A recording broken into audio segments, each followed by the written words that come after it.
Bien, pues buenos días a todos.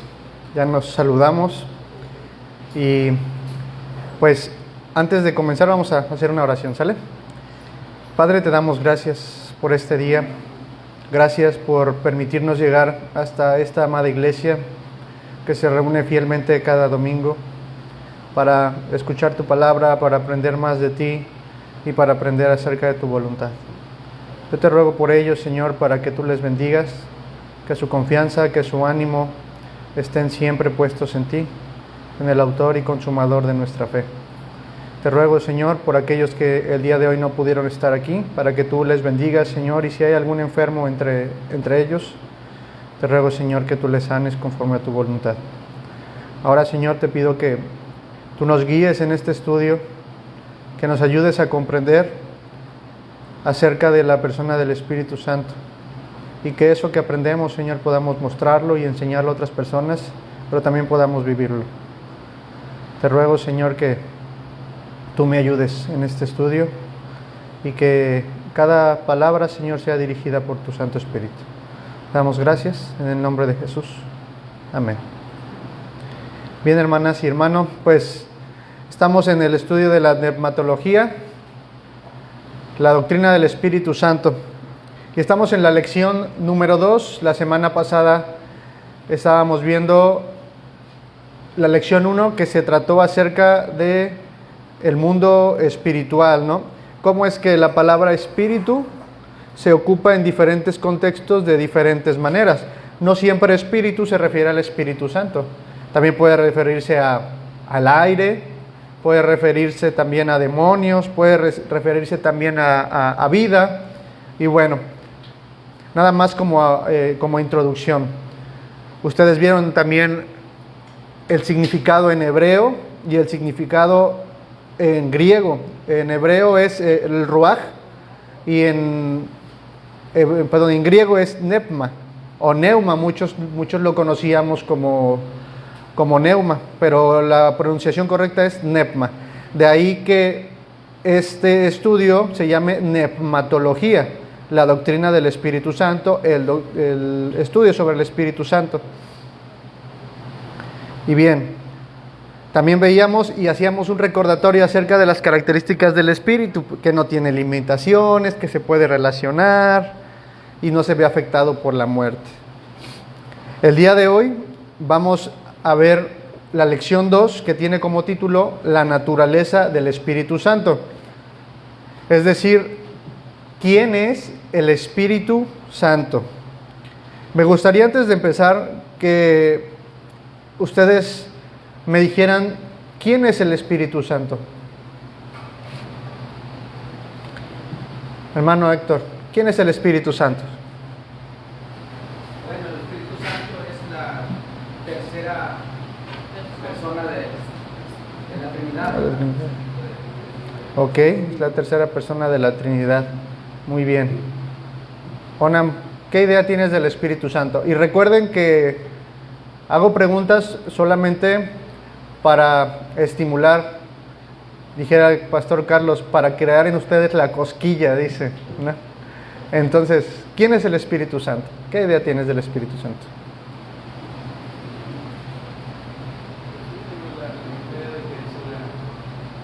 Es la misma persona que es Cristo y el Señor.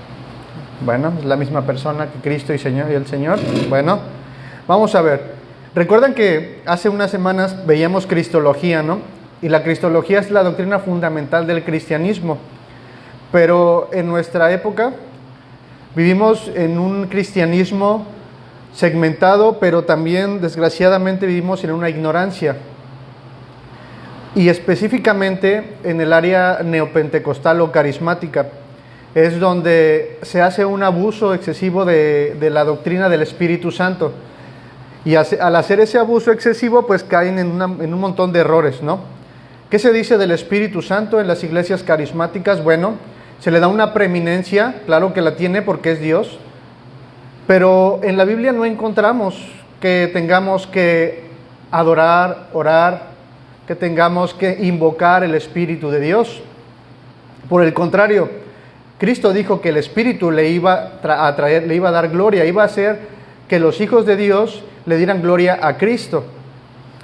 Y se vive con un montón de cuestiones como, por ejemplo, cuál es la manifestación del Espíritu Santo, cómo actúa el Espíritu Santo en el creyente, porque en este círculo se cree que la manifestación del Espíritu es hablar en lenguas, se cree que una persona llena del Espíritu es aquella que no para de reír en el culto, que no para de danzar, que no para de cantar.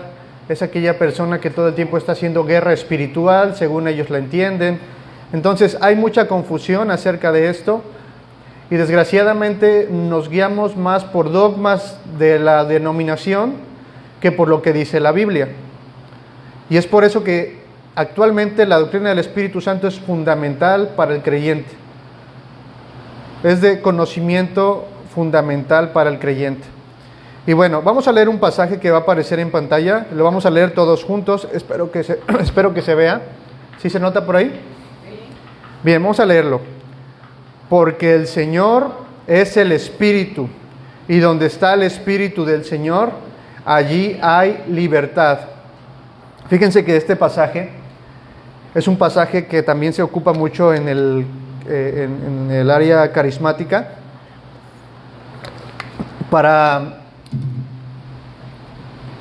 como para permitirles a las personas que hagan lo que se les antoje hacer en el culto. Donde está el Espíritu del Señor, allí hay libertad. Hermano, pero ¿por qué danza así desenfrenadamente? ¿Por qué llora desenfrenadamente? ¿Por qué grita? Hermano, pues donde está el Espíritu del Señor, allí hay libertad. Sí, hermano, pero pues Dios es un Dios de orden. Sí, pero dice ahí que allí hay libertad. Tenemos libertad de poder hacer, ¿no?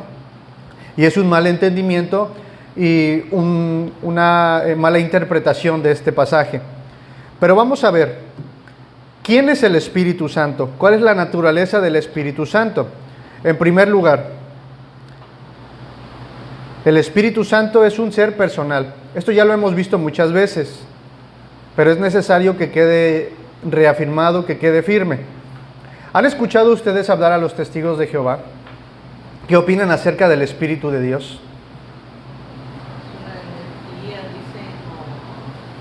Exactamente, es como una energía que se desprende de Dios, como aquella fuerza que permite a las personas poder hacer cosas.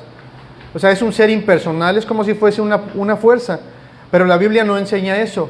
La Biblia enseña que el Espíritu es una persona. ¿Qué características tiene una persona? Es un ser consciente, se relaciona, también siente, tiene voluntad. Lo vamos a ver ahorita. Vamos a leer antes unos pasajes. Juan 14, 26. Y les pido que tengan su Biblia porque vamos a pedirles que participen. Juan 14, 26. Quien lo tenga diga amén y lo puede leer, por favor, porque no aparecen las diapositivas. 14:26. Sí, hermana.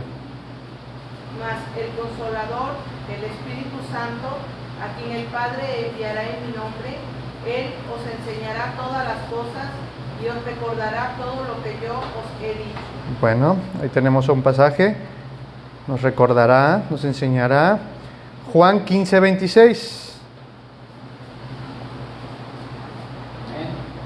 Pero cuando venga el Consolador, a quien yo os enviaré del Padre, el Espíritu de verdad, cual procede del Padre, Él dará testimonio acerca de mí. Bien, dice que Él nos guiará a toda verdad, nos dará testimonio de Cristo. Juan 16, 7 al 3. Al 13. Ajá. Lo voy a leer. Pero yo os digo la verdad, os conviene que yo me vaya, es Cristo hablando, porque si no me fuera, el Consolador no vendría a vosotros. Mas si me fuere, os lo enviaré. Y cuando Él venga, convencerá al mundo de pecado, de justicia y de juicio. De pecado por cuanto no creen en mí, de justicia por cuanto voy al Padre y no me veréis más, y de juicio por cuanto el príncipe de este mundo ha sido juzgado ya. Hasta ahí. Bueno, tenemos ahí algunas características que nos dan luz para poder entender que el Espíritu Santo es una persona.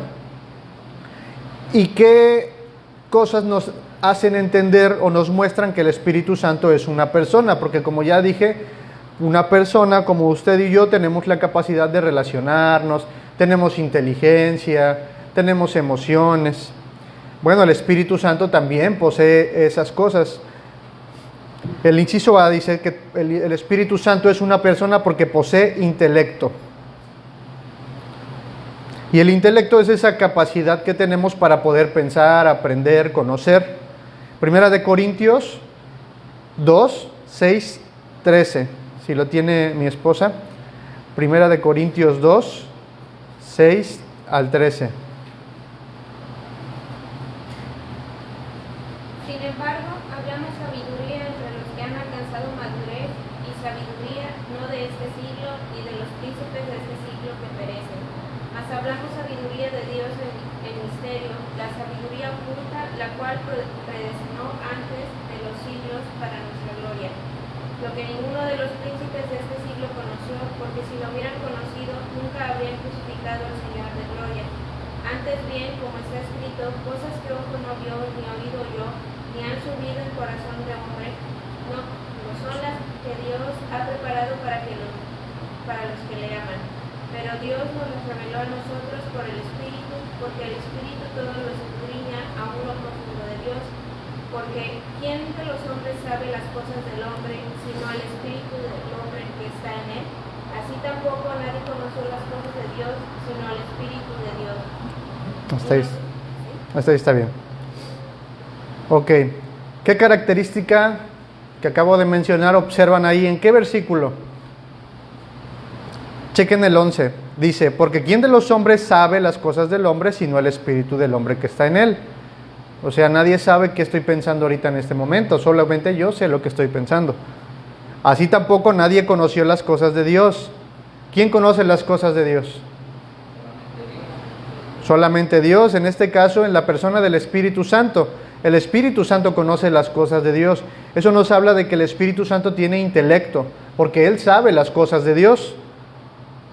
Eso lo hace un ser personal, no una fuerza activa, como dicen los testigos de Jehová.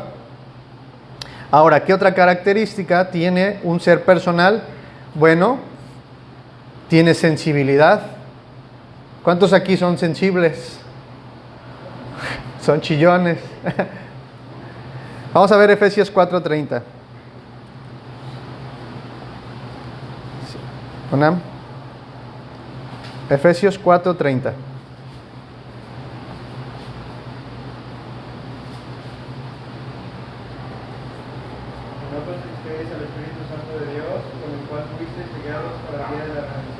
Ok. Sensibilidad. Dice, y no contristéis al Espíritu Santo de Dios. Recuerdan que cuando empezábamos a ver teología sistemática les preguntaba si el Espíritu, si el ser de Dios o Dios se entristecía. Bueno, aquí está un pasaje. El Espíritu Santo se contrista, se entristece, se duele. ¿Cuándo pasa esto? Bueno, cuando tú y yo decidimos no sujetarnos a la voluntad de Dios, cuando tú y yo pecamos frecuentemente, el Espíritu Santo se contrista, le duele. Esto habla de un ser personal también. Otra característica de un ser personal, que tiene voluntad. Primera de Corintios 12, 7 y 11. Si lo tiene o lo puede buscar mi hermano Héctor. Primera de Corintios 12.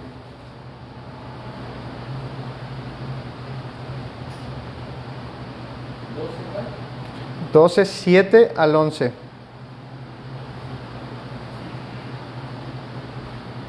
Pero a cada uno le es dada la manifestación del Espíritu para provecho, porque a este es dada por el Espíritu palabra de sabiduría, a otro palabra de ciencia, según el mismo Espíritu, y a otro género por el mismo Espíritu, y a otro dones de similares por el mismo Espíritu, a otro que las milagros, a otro profecía, a otro discernimiento de espíritus, a otro diversos géneros de lenguas y a otra interpretación de lenguas. Pero todas estas cosas las hace uno y el mismo Espíritu repartiendo a cada uno en particular como orden quiere. Ok, el versículo 11 es clave para entender que el Espíritu Santo es un ser que tiene voluntad, pero todas estas cosas, ¿quién las hace? Uno y el mismo Espíritu, repartiendo a cada uno en particular como Él quiere. Él tiene voluntad, Él hace lo que mejor le place y conviene a los propósitos de Dios. Entonces, podemos ir desechando la idea de que el Espíritu Santo no es un ser personal, de que el Espíritu Santo es una fuerza activa. ¿Ustedes recuerdan el pasaje de Hechos del eunuco? Me parece que es Hechos 5. Vamos a verlo. Hechos 5.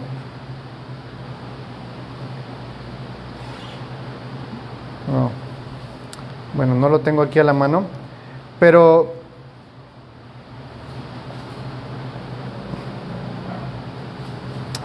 no lo tengo aquí a la mano.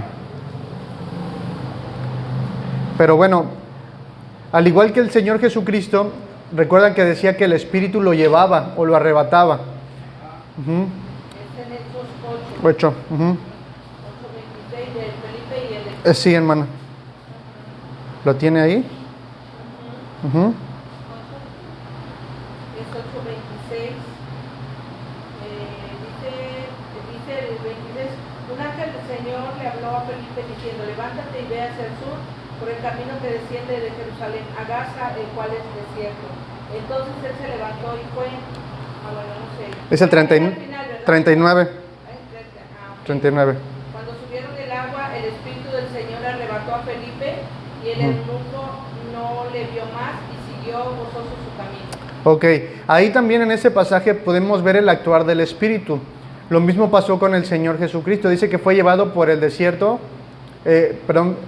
fue llevado al desierto por el Espíritu. Igualmente también Felipe fue arrebatado por el Espíritu. Es decir, que el Espíritu Santo decide hacer o no hacer ciertas cosas, o actuar en cierto momento o no actuar en cierto momento. Entonces, esto que nos quede claro, el Espíritu Santo es un ser personal. Es la tercera persona de la Trinidad. Ahora, hay otra cuestión también que ha sido también conflictiva, y lo fue ya anteriormente por allá del año 300, y es que el Espíritu Santo, en segundo lugar, es un ser divino.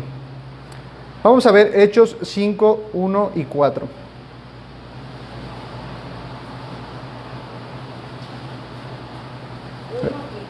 Ajá. Por favor, si te puede dar lectura. Cierto hombre llamado Ananías, con Zafira su mujer, vendió una heredad. Reteniéndola, no se te quedaba a ti, No. y vendida no estaba en tu poder. ¿Por qué pusiste esto en tu corazón? No has mentido a los hombres, sino a Dios. Ok. En el versículo 3 dice, y dijo Pedro a Ananías, ¿por qué llenó Satanás tu corazón para que mintieses al Espíritu Santo? Ahora vean en el 4 al final, no has mentido a los hombres, sino a quién, sino a Dios. Es decir, que Pedro sí consideraba al Espíritu Santo como Dios, y nosotros tenemos que considerar al Espíritu Santo como Dios. Ahora, en el año 385 aproximadamente, hubo un concilio en el que nuevamente se ponía en tela de juicio la deidad de Cristo. Ya en el 325 se había visto algo parecido, pero esta situación persistía, y en el 385 hubo un concilio que se llamó el Concilio de Constantinopla. ¿Y qué se trató ahí? Bueno, se trató otra vez acerca de la deidad de Cristo, pero por ahí alguien también puso en tela de juicio la deidad del Espíritu Santo. ¿Por qué razón? Bueno, porque no se le daba esa autoridad divina que le corresponde y que las Escrituras le dan. Entonces, al final, por ahí se llegó más bien se defendió la posición bíblica y se elaboró un credo. Credo que ustedes y yo quizás conozcamos, a lo mejor no nos lo sepamos de memoria, pero lo hemos recitado, ¿no? Por ahí, si lo quieren buscar, es el credo niceno algo así, de Nicea y Constantinopla. Pero fíjense, ¿por qué lo menciono? Porque Eclesiastés dice, no hay nada nuevo bajo el sol. Cuando estas controversias empiezan a salir y a surgir, por ahí alguien, por ejemplo, hay una iglesia pentecostal que dice solo Jesús, solo bautizamos en el nombre de Jesús, los testigos de Jehová, los mormones, que pensamos que es algo nuevo, que pensamos que estos conflictos son nuevos, son de 200 años para acá. No, no es cierto. Esto ya se viene dando desde los inicios del cristianismo, por eso la Escritura dice que no hay nada nuevo bajo el sol. Y esto ya se ha defendido, ya se ha demostrado con las Escrituras que es cierto. Así que también nos invita a estudiar un poco de historia del cristianismo. Bueno, entonces, el Espíritu Santo es un ser divino. Ahora, esto es un poco confuso lo que vamos a ver, pero espero poder explicarlo correctamente y espero que el Señor nos ayude a entenderlo. El inciso A dice, procede del Padre y del Hijo. Juan 15, 26.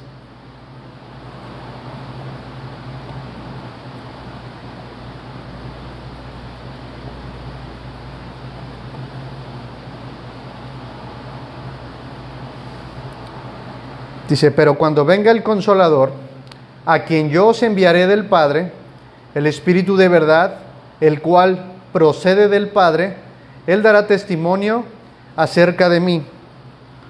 Ya vimos que Pedro llama al Espíritu Santo Dios. Pero, ¿qué nos quiere decir este versículo acerca de la deidad del Espíritu Santo? Hay un salmo que dice, es el Salmo 2, me parece. Vamos a ver, este es el Salmo 2.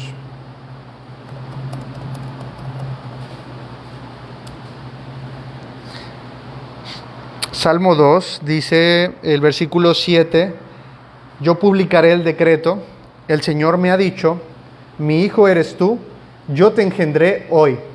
Este pasaje se refiere a Cristo. Pero ¿qué quiere decir con yo te engendré hoy? Porque engendrar es algo parecido a crear, a dar vida.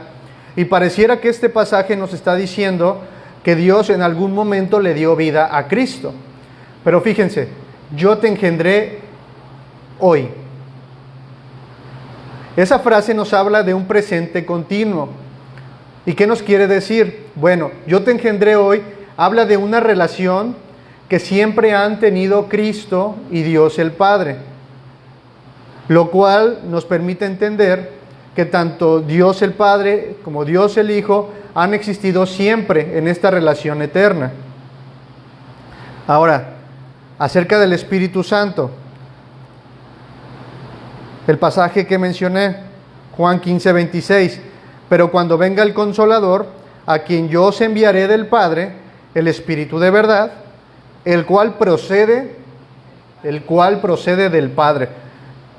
Se hicieron muchas preguntas también los antiguos. Bueno, está Dios, pero Cristo, ¿de dónde viene? ¿Cuándo fue que Él se hizo Dios? ¿Siempre ha existido? Y después, unos años más, el Espíritu Santo, pues no sabemos a ciencia cierta si sea Dios. Pero ¿en qué momento comenzó su labor en la tierra? ¿En qué momento comenzó a existir? El cual procede del Padre, esa es la frase que quiero que vean o que subrayen en su mente. El cual procede del Padre quiere decir lo mismo que yo te engendré hoy.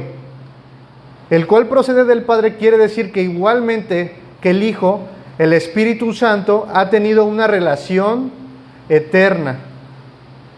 Es decir, que coeternamente han habitado en comunión el Padre, el Hijo y el Espíritu Santo. Le da una cualidad divina, es eterno. ¿Se entiende un poco esta parte? En Juan 15, 26. ¿Tenían alguna idea acerca de dónde procedía el Espíritu Santo? ¿No? Sí les quedaba claro que era eterno. Lo comento porque a veces al leer estos pasajes, como pasa muchas veces, lo leemos muy superficialmente, pero no logramos comprenderlo. Entonces, cuando leamos este pasaje, nos debe quedar claro que el Espíritu Santo ha habitado coeternamente con el Hijo y con el Padre. Eso es algo que le da una característica divina, que es eterno. Ahora, pues si es Dios, obviamente tiene los mismos atributos de Dios. Vamos a ver Job 33:4, Liliana. Hebreos 9:14, Onam. Y mi hermana José, Salmo 139, 7 y 12. Cuando lo tengan, digan amén. El Espíritu de Dios me hizo y el soplo del Omnipotente me dio vida. Ok, ¿quién es el único que tiene la capacidad de crear vida? Dios, ok, y aquí se le está atribuyendo esa misma potestad al Espíritu Santo, lo cual quiere decir que el Espíritu es Dios. Hebreos 9:14. Tomar la sangre de Cristo, el cual mediante el Espíritu eterno se ofreció a sí mismo sin mancha a Dios, limpiará vuestras conciencias de obras muertas para que sirváis al Dios vivo. Ok, también aquí se llama el Espíritu, ¿qué? El Espíritu eterno. ¿Y quién es eterno? Dios. Salmo 139. 7, 12. 7 y 12 o 7. 7 al 12, hermano. 7 al 12. Uh-huh. ¿A dónde me iré de tu espíritu? ¿Y a dónde huiré de tu presencia? Si subiere a los cielos, allí estás tú. Y si en el Seol hiciere mi estrado, he aquí, allí tú estás. Si tomare las alas del alba y habitare en el extremo del mar, aún allí me guiará tu mano y me asirá tu diestra. Si dijere, ciertamente las tinieblas me encubrirán, aún la noche resplandecerá alrededor de mí. Aún las tinieblas no encubren de ti, y la noche resplandece como el día. Amén. Lo mismo te son las tinieblas que la luz. Ok. Aquí tenemos a David, me parece. Y dice, ¿a dónde iré de tu espíritu? A ver si si recordamos. ¿Qué atributo podemos ver aquí? Dice, ¿a dónde iré de tu espíritu? Si voy acá, estás tú. Si voy para allá, estás tú. La omnipresencia. Dios está en todos lados. El Espíritu de Dios está en todos lados de igual manera. Entonces, eso quiere decir que el Espíritu Santo es Dios, es un ser divino.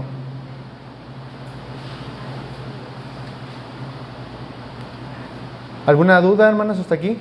¿Algo que quieran comentar? ¿No? Bueno, tiene los mismos atributos. Y bien, en tercer lugar, el Espíritu Santo es partícipe de las obras de Dios el Padre y el Hijo. Ya vimos, o podemos decir, que cuando se nos hace la pregunta o cuando nos preguntemos, ¿quién nos salvó? Podemos decir, Dios. ¿Quién creó el universo? Dios. ¿Quién está actuando en mí? Dios. ¿Ok? Pero cada persona de la Trinidad tiene una labor en particular. El Padre tiene una labor, el Hijo tiene una labor y el Espíritu Santo tiene otra labor. Ahora vamos a ver cómo es que el Espíritu Santo participa de las obras del Padre y del Hijo también. En primer lugar, en la creación. Génesis 1, 1 al 2. No lo sabemos, ¿verdad? En el principio creó Dios los cielos y la tierra. Y la tierra estaba desordenada y vacía, y las tinieblas estaban sobre la faz del abismo. Y el Espíritu de Dios se movía sobre la faz de las aguas. Bueno, como ya mencionamos, cada persona de la Trinidad tiene una labor diferente. Aquí dice que la tierra estaba desordenada y estaba vacía. Dice que el Espíritu de Dios se movía. Esta es la imagen en esta parte de se movía, es la imagen como de un ave que está aleteando para poder calentar a los huevecillos que tiene ahí. Bueno, ¿qué nos quiere decir esto? ¿O qué nos quiere transmitir Génesis con esta idea? Bueno, de que el Espíritu Santo es el encargado de ornamentar la creación, de darle forma, de darle color, de darle sabor a las cosas. Esa es la tarea del Espíritu Santo en la creación. El Padre dice qué es lo que qué se tiene que hacer. El Hijo, por medio de Él, son todas las cosas. Él la creó, pero el Espíritu Santo se encarga de darle belleza, de ornamentarla. Si usted ve una rosa, si usted ve alguna planta hermosa, bueno, el Espíritu Santo es el encargado de poderle dar esa belleza que tiene. Bueno, esa es su actuar en la creación. Ahora en la redención, vamos a leer dos pasajes. Efesios 1, del 3 al 14. Lo voy a leer, me voy a ir saltando. Efesios 1, 3 al 14. Bendito sea el Dios y Padre de nuestro Señor Jesucristo, que nos bendijo con toda bendición espiritual en los lugares celestiales en Cristo. Eso dice el 3. El 6, para alabanza de la gloria de su gracia, con la cual nos hizo aceptos en el amado, en Cristo, en quien tenemos redención por su sangre, el perdón de pecados. Él nos redimió, Cristo, según las riquezas de su gloria. 9, dándonos a conocer el misterio de su voluntad, según su beneplácito, el cual se había propuesto en sí mismo, de reunir todas las cosas en Cristo, en la dispensación del cumplimiento de los tiempos, así las que están en los cielos, como las que están en la tierra. Aquí nos habla de 3 labores. Dice que Dios, el Padre, nos escogió antes de la fundación del mundo, para que fuésemos santos. Nos dice que el Hijo nos redimió, pero en el versículo 13 y el 14 tenemos la tarea del Espíritu Santo. Si tienen sus Biblias ahí, síganme ahí con su vista. Dice Efesios 1, 13 y 14. En Él también vosotros, habiendo oído la palabra de verdad, el evangelio de vuestra salvación, y habiendo creído en Él, en Cristo, fuisteis sellados con el Espíritu Santo de la promesa, que es las arras de nuestra herencia, hasta la redención de la posesión adquirida, para alabanza de su gloria. Dice que fuimos sellados y que que el Espíritu Santo es las arras. ¿Qué quiere decir esto? Bueno, que fuimos sellados quiere decir que ahora somos propiedad de Dios. Eso quiere decir que fuimos sellados. ¿Y qué es las arras de nuestra herencia? El Espíritu Santo es la garantía, hermanos y hermanas, de que algún día nosotros vamos a recibir nuestra herencia.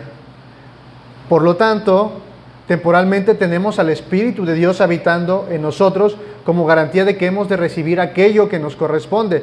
¿Qué es aquello que nos corresponde? La salvación en su plenitud, es decir, la glorificación del cuerpo, a la semejanza del cuerpo de Cristo, ¿sí recuerdan eso? Entonces, esa es la labor del Espíritu Santo. Él es el sello, es la garantía de que algún día vamos a recibir lo que Dios nos ha prometido, la salvación en plenitud, la glorificación del cuerpo, y habitaremos con Dios para siempre. Pero también el Espíritu Santo hace otra cosa. Primera de Pedro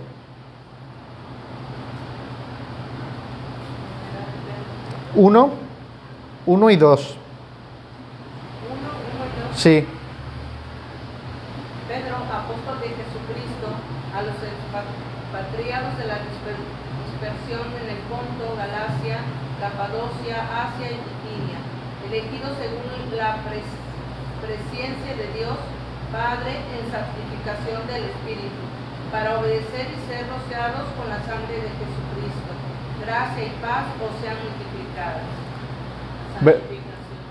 Exactamente, santificación.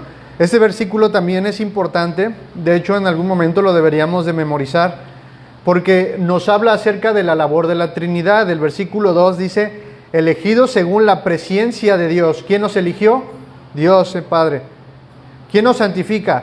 En santificación del Espíritu, para obedecer y ser rociados con la sangre de Jesucristo. Nos habla de la labor. El Padre no está en orden quizás, pero el Padre nos elige, el Espíritu nos santifica y el Hijo, nuestro Señor Jesucristo, nos redime por su sangre. Y esto es muy importante porque es el Espíritu Santo quien va trabajando en el creyente para poder ser como Cristo. Él es el que nos lleva a la obediencia en Cristo. Él da testimonio acerca de Cristo. Nos convence de pecado, de juicio, de justicia. Y también nos ayuda a orar. Porque ¿cómo hemos de orar como conviene? No lo sabemos. Pero el Espíritu de Dios intercede por nosotros para que podamos orar conforme a la voluntad de Dios, ¿no? Entonces, ese es el valor del Espíritu Santo en nuestras vidas. Y si no tenemos el Espíritu de Dios o el Espíritu de Cristo, pues no somos de Cristo, dice Romanos 8:2, ¿no? Entonces, esa es la labor del Espíritu Santo. Él nos santifica, Él nos lleva a la obediencia.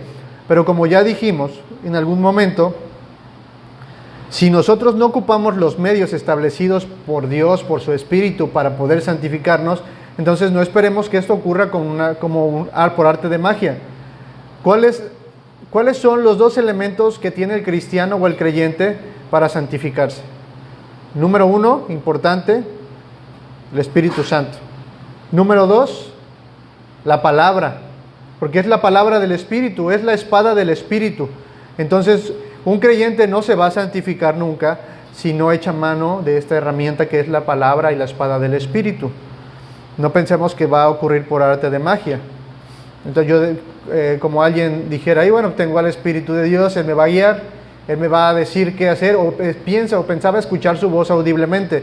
No digo que no pueda suceder en algún momento por una acción milagrosa de Dios, pero nuestro mandato es a escudriñar las Escrituras y a usar o ocupar la espada del Espíritu, como dice Efesios 5, ¿no? La armadura. La armadura pues no es una armadura como la de los caballeros del Zodíaco, ¿verdad? Solamente se refiere ese pasaje a un estilo de vida del creyente.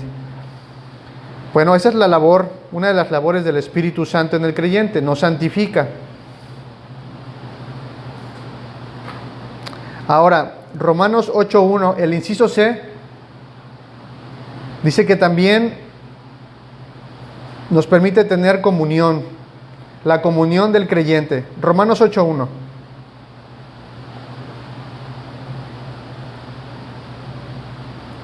Romanos 8:1. Dice, ahora pues, ninguna condenación hay para los que están en Cristo Jesús, los que no andan conforme a la carne, sino conforme al Espíritu, o guiados por el Espíritu. Fíjense lo que dice, ahora pues, ninguna condenación hay. Es decir, que nuestra comunión con el Padre está garantizada. ¿Por medio de quién? Por medio del Espíritu Santo.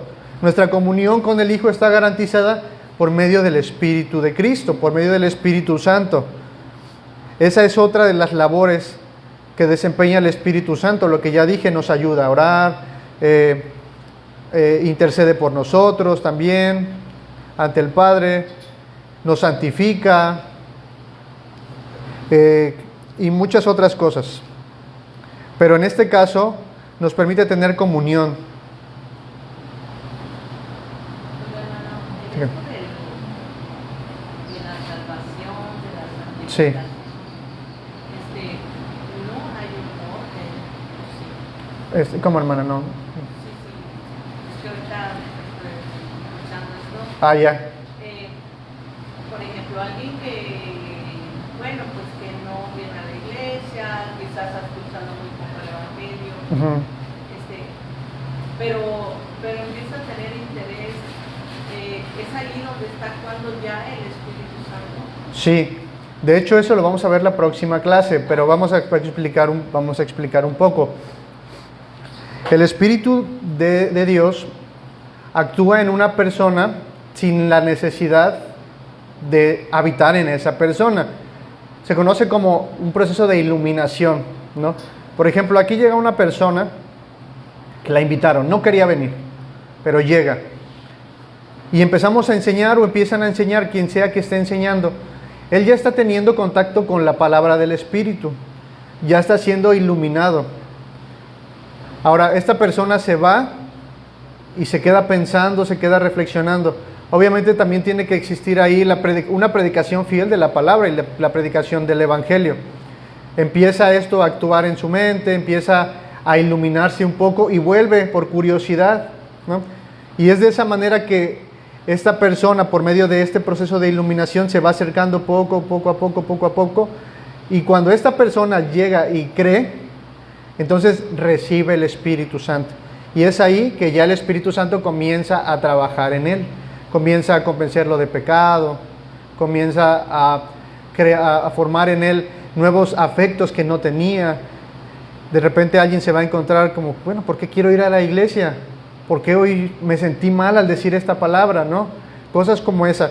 Pero es un proceso, sí hay un proceso y hay un orden, y sí la Biblia nos dice cómo es que esto va ocurriendo. Pero me gustaría que esto lo dejáramos, o que pudiéramos abundar más en esto en la próxima clase, porque sí hay un proceso en el cual el Espíritu Santo va actuando, ¿no? Y también esto nos va a despojar de muchas ideas que se tienen aún en el ámbito reformado, ¿no? Porque se dice que el Espíritu Santo comienza a actuar, o una persona primero tiene que nacer de nuevo para poder hacer ciertas cosas, o hay una confusión ahí, ¿no? Y no quisiera ahorita meterme tanto en eso, pero sí hay un proceso, hermana. Le llamamos un proceso de iluminación, como un acercamiento, pero sí existe, hermana. Ahora, en último lugar, ¿cómo participa el Espíritu Santo? El Espíritu Santo en la obra de Dios, en las obras de Dios y de Dios el Padre y Dios el Hijo. Ya dijimos que en la creación, en la redención o la salvación, en la comunión con el creyente también, pero también participa en las cuestiones de la iglesia. Vamos a leer 1 Corintios 12, 4 al 11. Si lo tiene mi esposa y lo lee fuerte, por favor. 1 Corintios 12. Ahora bien, hay diversidad de dones, pero el Espíritu es el mismo. Y hay diversidad de ministerios, pero el Señor es el mismo. Y hay diversidad de operaciones, pero Dios, que hace todas las cosas en todos, es el mismo. Pero a cada uno les es dada la manifestación del Espíritu para provecho. Porque a este es dada por el Espíritu palabra de sabiduría, a otro palabra de ciencia según el mismo Espíritu, a otro fe por el mismo Espíritu, y a otro dones de sanidades por el mismo Espíritu, a otro el hacer milagros, a otro profecía, a otro discernimiento de espíritus, a otros diversos géneros de lenguas, y a otros interpretación de lenguas. Pero todas estas cosas las hace uno y el mismo Espíritu, repartiendo cada uno en particular como Él quiere. Ok. ¿Quién es el encargado de equipar a la iglesia de dones? El Espíritu Santo, dice ahora en el versículo 4. Ahora bien, hay diversidad de dones, pero el Espíritu es el mismo. Hay diversidad de ministerios, pero el Señor es el mismo. Y hay diversidad de operaciones, pero Dios, que hace todas las cosas en todos, es el mismo. Hasta ahí tenemos información acerca de la Trinidad, ¿no? Pero a cada uno le es dada la manifestación del Espíritu para provecho. ¿Qué es la manifestación del Espíritu? Los dones. No pensemos que la manifestación del Espíritu en este contexto es hablar en lenguas, saltar, cantar, remolinear desenfrenadamente. Dice del 7, pero a cada uno le es dado la manifestación del Espíritu para provecho, porque a este es dada por el Espíritu palabra de sabiduría, palabra de ciencia, según el mismo Espíritu, y comienza a hacer mención de varios otros dones, ¿no? Bueno, aquí tenemos la acción del Espíritu Santo en la iglesia. De esta manera es que el Espíritu Santo actúa en la iglesia. ¿Quién es la cabeza de la iglesia? Y la cabeza de Cristo es Dios el Padre, ¿no? No quiere decir tampoco que de esa manera el Padre sea superior al Hijo, ni el Hijo sea superior al Espíritu Santo. Cada uno desempeña una labor diferente, para que no pensemos esto. Entonces, de esta manera el Espíritu Santo se desempeña dentro de la iglesia, de esta manera actúa el Espíritu Santo en la iglesia. Y a aquellas personas que a veces muy intelectuales o que desechan por completo los milagros, bueno, aquí dice que hay diversidad de operaciones. ¿Qué dice esto? ¿Qué quiere decir esto? Bueno, que realmente sí existen los milagros. Hay operaciones milagrosas, le llama en otro pasaje, pero las operaciones milagrosas, ¿a quién están sujetas? A Dios, Dios el Padre, porque Él hace su voluntad. O sea, si una persona viene aquí enferma y mi hermana José ora por esa persona y se sana, ¿de quién fue? O ¿quién debe llevarse el crédito? Dios, porque Él permitió. Pero si esa persona no se sana, no quiere decir que Dios no la ame o que Dios no haya escuchado esa oración, simplemente que no era la voluntad de Dios para su vida, ¿no? Nos habla hay diversidad de ministerios. El encargado de esa parte dice, pero el Señor es el mismo, y de la repartición de los dones es el Espíritu Santo. Es un trabajo como en equipo, un trabajo en conjunto. El Espíritu de Dios mediante la administración de los dones a la iglesia. Y bueno, hermanos, es una clase corta. No sé si alguien tenga alguna otra pregunta, tenga alguna duda. Ya mi hermana por ahí mencionó algo. Es una preguntita, pero no sé si alguien más quiere comentar algo.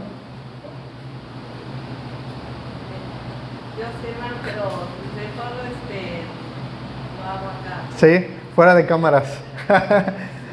Bueno, pues si ya no hay alguna otra cuestión, pues vamos a orar para terminar y tenemos un pequeño receso. Padre, te damos gracias por tu bendita palabra. Ayúdanos a comprender más a profundidad la doctrina del Espíritu Santo. ¿Qué es lo que hace el Espíritu Santo? ¿Cómo actúa en el creyente y en el inconverso? Ayúdanos, Señor, para darte gloria a ti en todo momento. En el nombre de Cristo Jesús. Amén.